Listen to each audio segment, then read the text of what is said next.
Car खरीदने का मन बना रहे हैं तो हो सकता है कि आने वाले दिनों में आपको इसके लिए ज्यादा दाम चुकाने पड़ जाए। अगर आप टाटा की गाड़ी खरीदने की सोच रहे हैं तो मई से पहले अगर आप गाड़ी ले तो कुछ पैसे बच सकते हैं, नहीं तो 1 मई के बाद उसी गाड़ी के लिए आपको ज्यादा पैसे चुकाने पड़ेंगे। टाटा के कीमतों में इजाफे के ऐलान के बाद हो सकता है कि दूसरी कंपनियां भी कीमतों में बढ़ोतरी का ऐलान कर दे। ऐसे में कस्टमर्स की जेब पर तगड़ी चोट पड़ सकती है। तो खबर ये है कि टाटा मोटर्स अगले महीने से अपनी गाड़ियों की कीमतें बढ़ाने वाली है। टाटा मोटर्स ने ऐलान कर दिया है कि वो 1 मई से अपनी पैसेंजर गाड़ियों की कीमतों में इजाफा करेगी।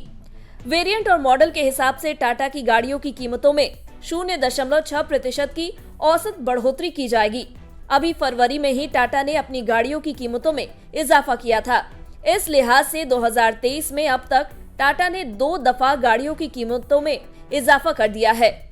कंपनी का कहना है कि ऊंची इनपुट कॉस्ट से निपटने के लिए उसे कीमतों में बढ़ोतरी करनी पड़ रही है। कंपनी ने अपने बयान में कहा है कि टाटा मोटर्स रेगुलेटरी बदलावों के चलते बढ़ी हुई लागत और ओवरऑल इनपुट कॉस्ट में बढ़ोतरी का ज्यादातर हिस्सा खुद ही उठा रही है। ऐसे में अब उसे कीमतों में बढ़ोतरी के जरिए कुछ हिस्सा ग्राहकों पर डालना होगा।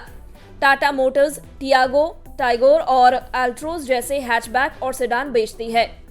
इसके अलावा टाटा मोटर्स की पंच, नेक्सॉन, हैरियर और सफारी जैसी एसयूवी भी मार्केट में बेहद पॉपुलर है। इस साल फरवरी में भी कंपनी ने अपने ग्राहकों को झटका दिया था। तब कंपनी ने गाड़ियों की कीमतों में 1.2% तक बढ़ोतरी की थी। हालांकि ऐसा नहीं है कि इस साल केवल टाटा मोटर्स ने ही गाड़ियों की कीमतों में इजाफा किया है। मारुति समेत दूसरी कार कंपनियों ने भी कीमतों में बढ़ोतरी की है। पिछले करीब 1.5 साल में कमोडिटी कीमतों में तेजी का दौर बना हुआ है। इसके चलते ओईएम कंपनियों को अपने प्रॉफिट मार्जिन बचाने के लिए कीमतों में इजाफे करने पड़ रहे हैं। इसके अलावा सरकार के नए रेगुलेशंस भी कंपनियों को कीमतें बढ़ाने के लिए मजबूर कर रहे हैं। ओबीडी और आरडीई नॉर्म्स के चलते गाड़ियों के स्पेसिफिकेशंस में बदलाव करने पड़ रहे हैं और इससे कार कंपनियों की लागत बढ़ रही है। जनवरी में मारुति ने कीमतों में 1.1% तक इजाफा किया था। जनवरी में होंडा ने अपनी गाड़ियों की कीमतें 30,000 रुपए तक बढ़ा दी थी। दूसरी तरफ सेल्टॉस, कैरेंस और सोनेट जैसी गाड़ियां बेचने वाली किया मोटर्स ने भी अपने मॉडल्स की कीमतों में 50,000 रुपए तक इजाफा कर दिया था।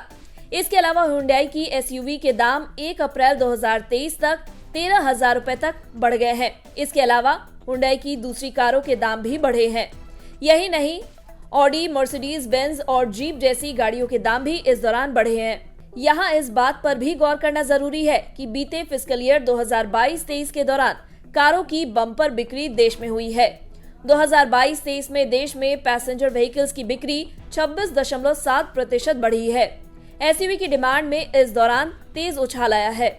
सियाम के आंकड़ों से इस बात का पता चल रहा है। कार कंपनियां सेल्स के इन्हीं आंकड़ों को लेकर उत्साहित है। पॉपुलर कारों की वेटिंग भी अच्छी खासी है और इसी वजह से कंपनियां अब कीमतों में इजाफा करने से भी गुरेज नहीं कर रही है। ऐसे में साफ है कि टाटा मोटर्स के साल की पहली छमाही पूरी होने से पहले ही एक दफा फिर से कीमतों में इजाफा करने के ऐलान से कस्टमर्स की जेब को तगड़ा झटका लगने वाला है। ये भी मुमकिन है कि दूसरी कंपनियां भी टाटा से संकेत लेकर अपनी गाड़ियों की कीमतों में इजाफा करने का ऐलान कर दे।